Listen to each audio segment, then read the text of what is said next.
So I met my wife through a wrong text message. I was texting a friend and I was like, hey, what's up?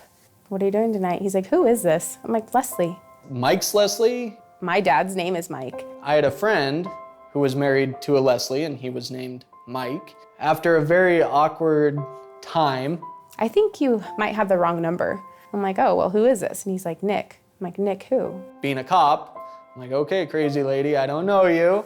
Okay, I was just gonna look you up on MySpace. And I said, well, okay, that's fair enough. So of course my friend requested him and then we were friends. So we saw each other and I was like, hey, he's kind of cute. And like that was kind of the extent of it. But the next day I was at work and I got a message on MySpace. I pursued her. I was actually going up to Twin Falls with a friend.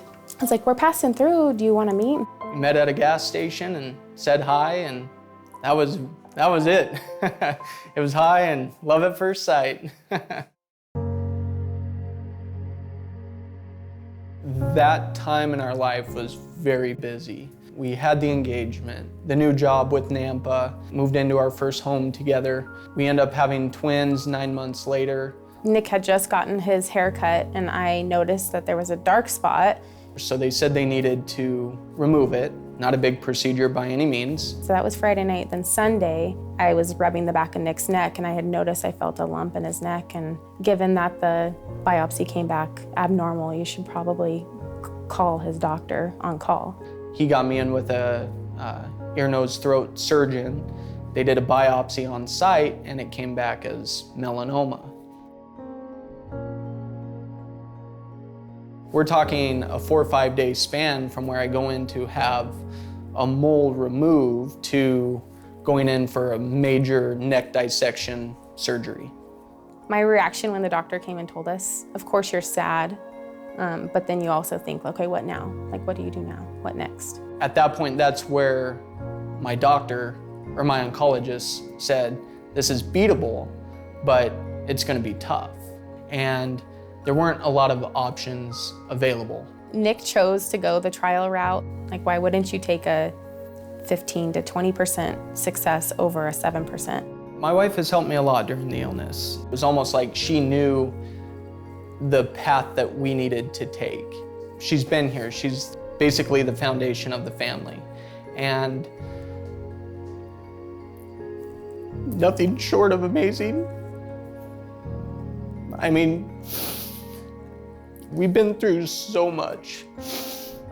She pushes me to, not give up. She keeps me in the good moods. She's Superwoman.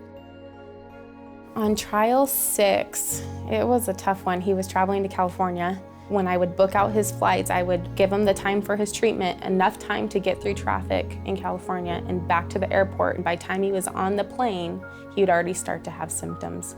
Come home, have his symptoms for about 3 or 4 days, book another flight to go back for the next week. So he was doing it weekly. My last treatment before this one was severe. It took a toll on my liver. The joint pain and the muscle pain was just outrageous. There were 3 days within the first week that I couldn't even walk.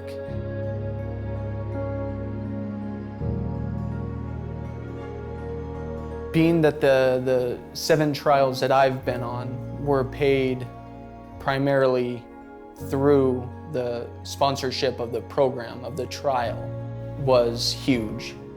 The private investors that have helped me get to this point where we are today, that generosity takes that worry away. We wouldn't be able to do these treatments without them. And we have met some people who are donors and they call and check up on us. And just knowing that they are a donor, maybe they're not a donor for us, but they're a donor in general. They have changed so many people's lives and so many families. And they're able to keep them together and able to make the financial burden go away.